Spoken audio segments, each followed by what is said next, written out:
It's good you have questions. Mabuti yang mayroong katanungan. Mabuti yan.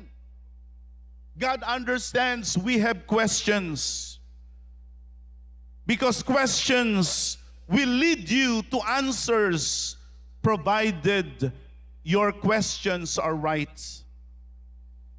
Noong araw na yaon, ang maraming mga tao sa araw ng Pentecostes ay nagtanong, nung kanilang mapakinggan ang mensahe ni Apostol Pedro sa Jerusalem, marami sa kanila ang nagtanong. Ang tanong nila, mga kapatid, ano ang aming gagawin? That was the collective question of the people who heard the preaching of Peter in the city of Jerusalem. Brothers, what shall we do? And that question was coming from the deepest part of their hearts. It was real, it was raw, it was authentic. The Bible says they were cut to the heart. Do you feel a sense of discomfort? Nadadama nyo ba na parang mayroong parang pitik sa inyong puso, parang may kirot sa inyong puso na parang kayo ay nasasaktan sa mensahe na ito? Ang mga salita ko ba ay nagdadala sa atin na magtanong din?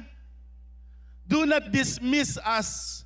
Do not dismiss that as a mere emotion. I want you to know that there are questions that God leads you to ask. Tonight, also ask that question, what shall I do? What shall I do?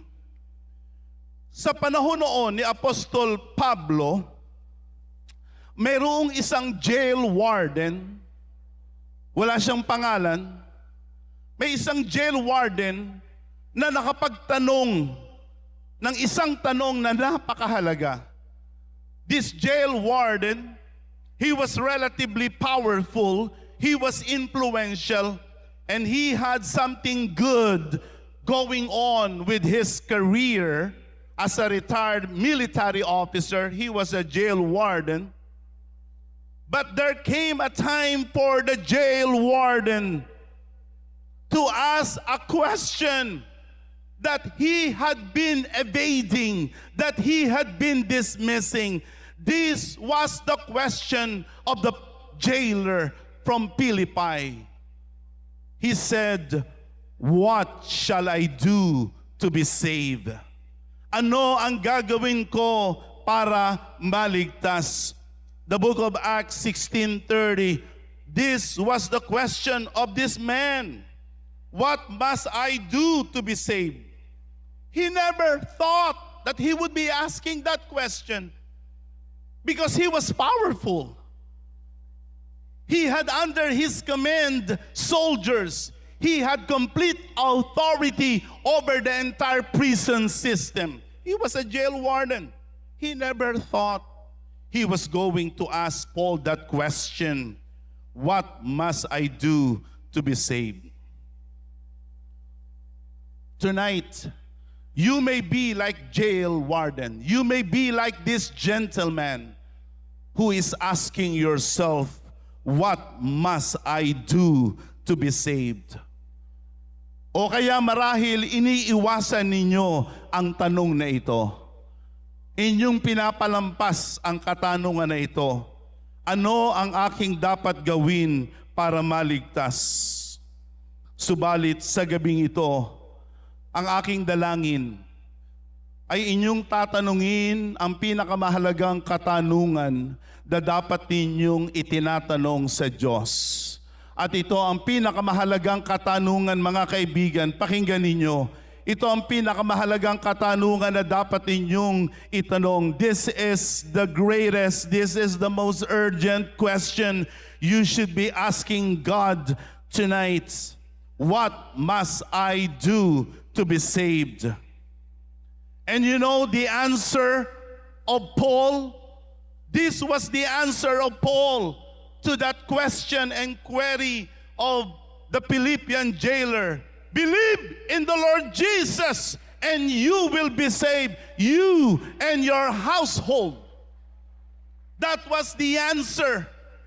It was succinct, direct to the point, unvarnished, raw. When the Philippian jailer asked, "What shall I do to be saved?" Paul said, "Believe in the Lord Jesus. You will be saved, you and your household." Tonight, that is also the answer of God to your question. Believe in the Lord Jesus and you will be saved. Not only you tonight, but also your family, your household. Anyone who will believe in Jesus will be saved. Tonight, that's my fervent prayer. That is also what God wants for you tonight, to believe in Jesus. Ano ang ating sasampalatayanan sa Panginoong Jesus? Ano ang ating paniniwalaan sa Panginoong Jesus? In the book of John chapter 20 verse 31 says, "These are written that you may believe that Jesus is the Son of God, and that by believing in Him, you will have life by the power of His name." Ladies and gentlemen, all of those who are here in the front, all the way to the back, listen, this is what you need tonight. You need to believe in Jesus. You need to believe that He is your Savior. He is your Messiah. It's not you. It's not anyone else. It's not a religious institution. It is not your piety. It's not your devotion. It's not your morality. It is not your spirituality. Jesus alone is your Savior. He alone you must believe.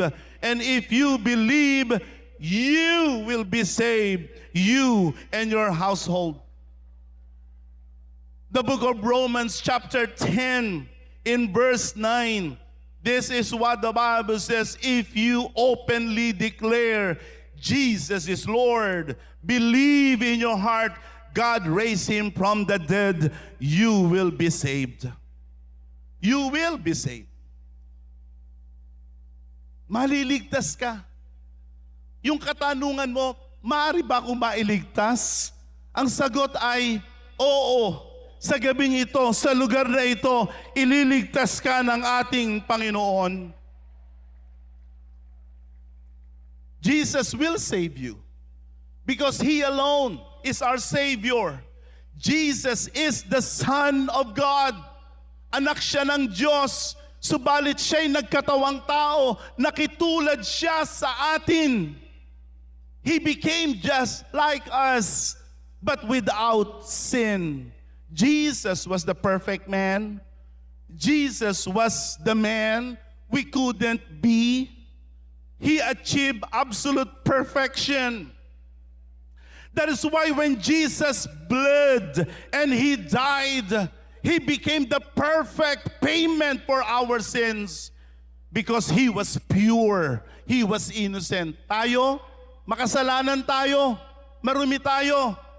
Si Jonathan Periol ay makasalanan. Pag ako mamatay para sa aking kasalanan, dapat lang, tama lang na ako'y parusahan sa aking mga kasalanan. Subalit pakinggan ninyo, mga minamahal kong mga kaibigan, mayroong isang tagapagligtas na nagkatawang tao.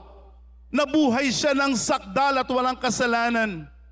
At nung siya ay nagdusat na matay, ang kanyang kamatayan ay nagsilbing kabayaran ng ating mga kasalanan.